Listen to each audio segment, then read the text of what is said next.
नमस्कार दोस्तों, स्वागत है आपका एक बार फिर से हमारे चैनल कैची क्लासेस में। दोस्तों, हमारी जो जीएस की आरआरबी एनटीपीसी रेलवे के लिए जो जीएस की क्लास है उसका स्टार्ट करते हैं। चलिए देखते हैं हमारा पहला क्वेश्चन क्या है। पहला क्वेश्चन है हमारा, कावेरी नदी जो है निम्नलिखित राज्यों में से किसमें से आरंभ होती है। तो जो कावेरी नदी जो है हमारी वो कर्नाटक से आरंभ होकर ये केरल तमिलनाडु होते हुए बे ऑफ बंगाल मतलब बंगाल की खाड़ी में जाके मिल जाती है। तो ये कावेरी नदी जल विवाद हुआ था कर्नाटक, तमिलनाडु, केरल और लक्षद्वीप में। तो इसलिए क्वेश्चन कई बार पूछा जाता है। तो कावेरी नदी जो है, ताला कावेरी एक जगह है, वहां से ये नदी निकलती है कर्नाटक में और बे ऑफ बंगाल मतलब बंगाल की खाड़ी में जाके मिल जाती है। अगला है, स्टेप घास स्थल कहाँ पाए जाते हैं। तो स्टेप जो घास स्थल है कहाँ पाए जाते हैं। ऑप्शन है हमारा दक्षिण अमेरिका, रूस, ऑस्ट्रेलिया और अफ्रीका।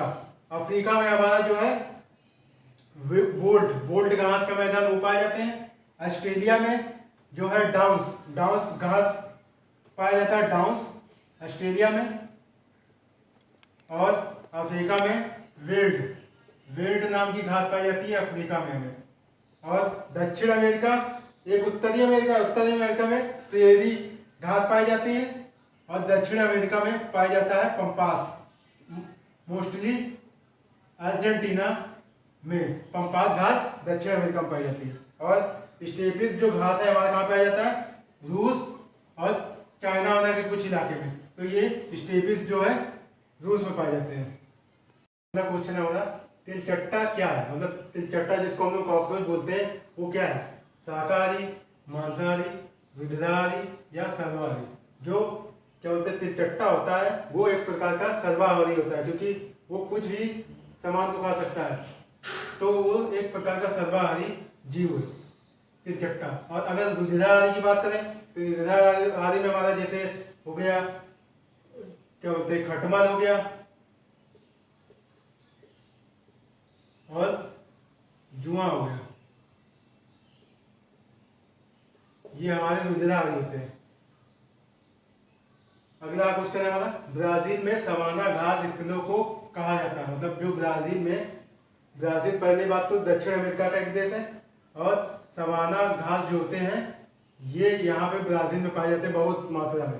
तो इनको वहाँ पे क्या कहा जाता है, सवाना घास स्थलों को ब्राजील की भाषा में क्या कहा जाता है। तो ब्राजील की भाषा में उन्हें कैंपो के नाम से जाना जाता है। और जो हमारा प्रेरी है उत्तरी अमेरिका और पंपास ये दक्षिण अमेरिका मतलब अर्जेंटीना में अधिक मात्रा में पाया जाता है। ये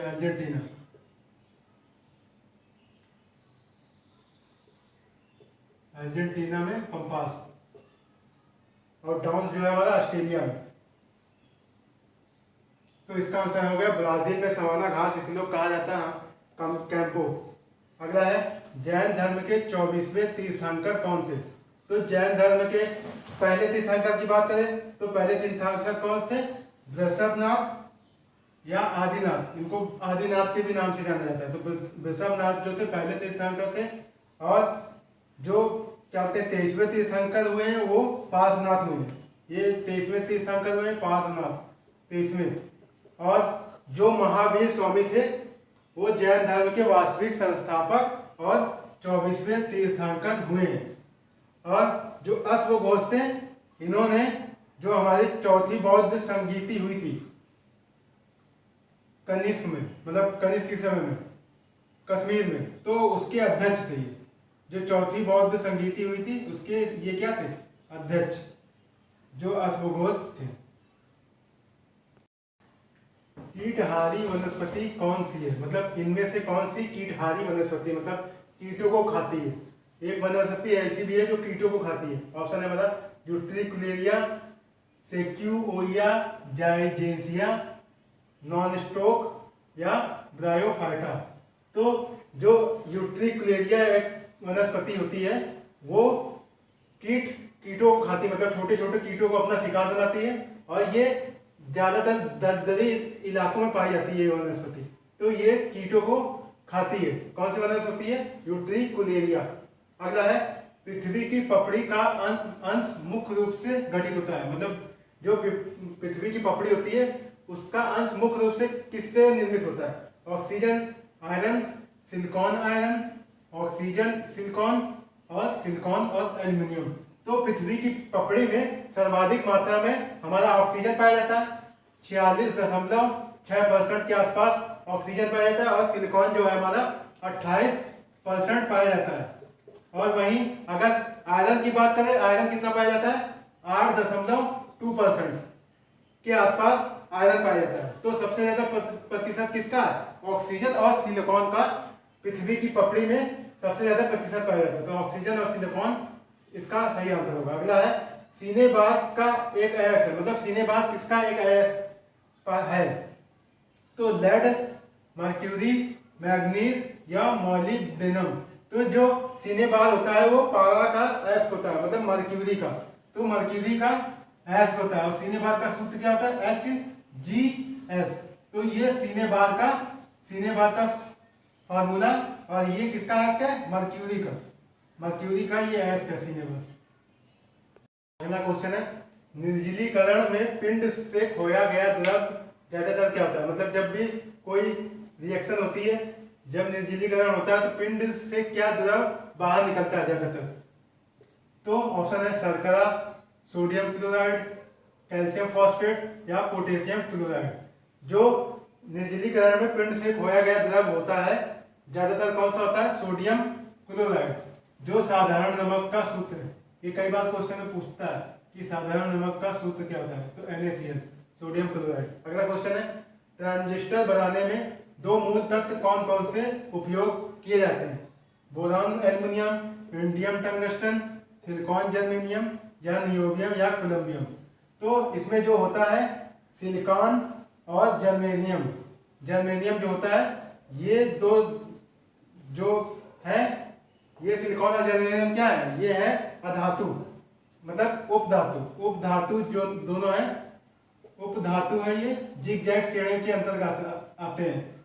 जिग-जैग श्रेणी क्वेश्चन में कई बार आया है रेलवे के पिछली परीक्षा में कि जो ये उपधातु होते हैं वो कौन सी श्रेणी में होते हैं? जिग-जैग, मतलब ऐसे ऐसे जो लाइन होती है उसको जिग-जैग लाइन बोलते हैं। तो सिलिकॉन जर्मेनियम एक प्रकार की उपधातु होती है।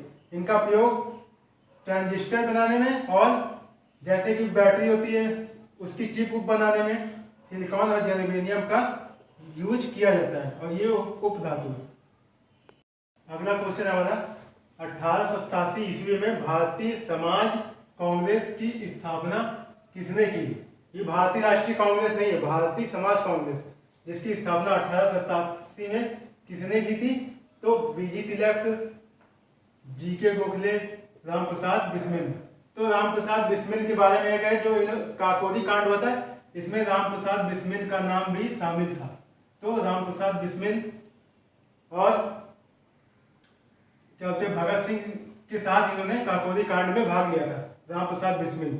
तो इनका नाम तो उधर है। और गोपाल कृष्ण गोखले की बात करें तो ये महात्मा गांधी के राजनीतिक गुरु कहलाए गोपाल कृष्ण गोखले। और MG रनाडे जो थे, ये भारतीय समाज कांग्रेस की स्थापना इन्होंने की थी सन 1887 ईस्वी में। और बीजी तिलक की बात करें तो इनकी पुस्तक का है नाम क्या? एक है मराठा, जो अंग्रेजी भाषा में, मराठा पत्रिका इन्होंने लिखी है, जो अंग्रेजी भाषा में लिखी है। और एक लिखी है इन्होंने केसरी जो है, केसरी उन्होंने मराठी भाषा में, मतलब एक केसरी लिखी है और एक मराठा लिखी है। जो केसरी लिखी है इन्होंने मराठी भाषा में, और वहीं अगर मराठा की बात करें तो ये अंग्रेजी भाषा में लिखी है इन्होंने। और एक बात और, जो 1885 ईस्वी में भारतीय राष्ट्रीय कांग्रेस की स्थापना हुई थी, उसकी संस्थापक कौन कहलाए? A.O. ह्यूम इसके संस्थापक कहलाए, जो भारतीय राष्ट्रीय कांग्रेस की 1885 में स्थापना हुई थी। इसके लिए एक ट्रिक है कि इसके जो पहले 4 सदस्य और पहले कहां पे 4 जगह हुआ था, उसकी ट्रिक है। राष्ट्रीय कांग्रेस के जो 4 सदस्य और 4 स्थान कहाँ कहाँ पे होते हैं उसकी ट्रिक है। बकमा बंटू, बकमा मतलब होता है कि इससे हम लोग कहाँ कहाँ हुआ था वो शहर याद करेंगे, और बंटू से जो जो अध्यक्ष बने थे इसके वो याद करेंगे। पहला कहाँ हुआ था, बॉम्बे में, बॉम्बे में संस्कृत विद्यालय हुआ था, तेजपाल संस्कृत विद्यालय, वहां पे पहला हुआ था। इसके कौन थे अध्यक्ष, अध्यक्ष कौन से, बनर्जी, मतलब सुरेंद्र नाथ बनर्जी इसके अध्यक्ष थे। और दूसरा है कोलकाता, कोलकाता में जो सेशन हुआ था उसके अध्यक्ष कौन थे, नौरोजी, नौरोजी, दादा भाई नौरोजी, जिनको great old man of India कहा जाता है। और तीसरा जो है मद्रास में हुआ था, जो आज का चेन्नई हमारा है, मद्रास, मद्रास में हुआ था। इसके कौन थे, तैयब जी, बद्रुद्दीन तैयब जी, तैयब जी पहले मुस्लिम अध्यक्ष थे। पहले मुस्लिम अध्यक्ष कौन थे, तैयब जी। और चौथा जो इलाहाबाद, इलाहाबाद में आज का प्रयागराज जो है वहां पे हुआ था, इलाहाबाद में चौथा सेशन हुआ था। इसके अध्यक्ष कौन थे, अंग्रेज अध्यक्ष थे जॉर्ज यूले, जॉर्ज यूले या जॉर्ज यूल के नाम से इन्हें जाना जाता है। तो पहले अंग्रेज कौन थे, अंग्रेज चौथे सेशन में बने थे इलाहाबाद वाले, जॉर्ज यूल उनका नाम था। और पहले मुस्लिम की बात करें तैयब जी जो थे, ये तीसरे सेशन जो मद्रास में हुआ था वहां पे बनाए गए थे।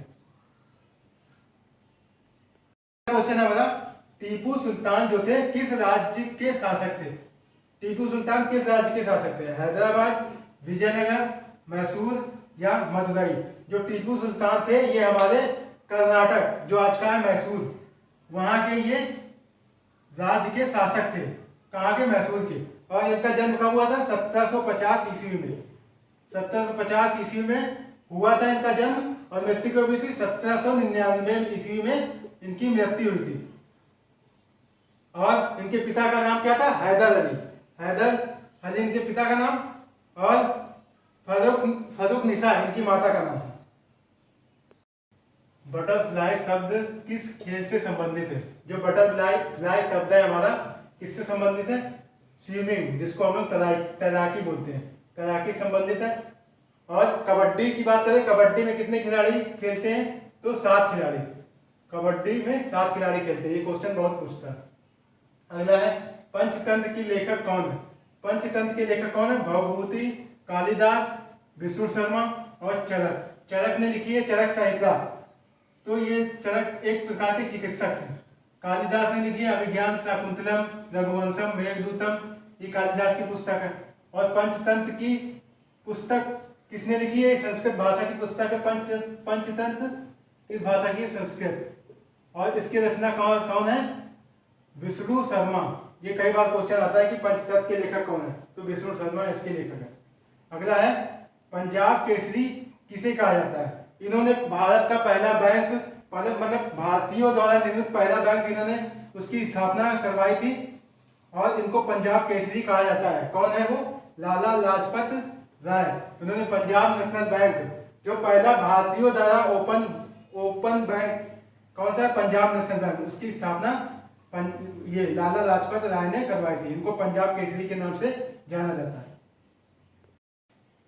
चाणक्य को और किस नाम से जाना जाता है, मतलब चाणक्य जो था ये कौन था, पहले तो ये जानते हैं, ये मौर्य साम्राज्य का जो उदय हुआ था, चंद्रगुप्त मौर्य, उसका क्या था, ये गुरु था चाणक्य।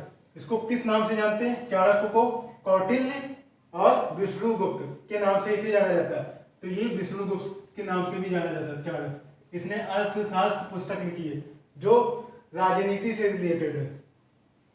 अगला क्वेश्चन, पहले जो महायुद्ध मतलब विश्व युद्ध के किस वर्ष में जर्मनी ने रूस और फ्रांस के विरुद्ध युद्ध की घोषणा की थी,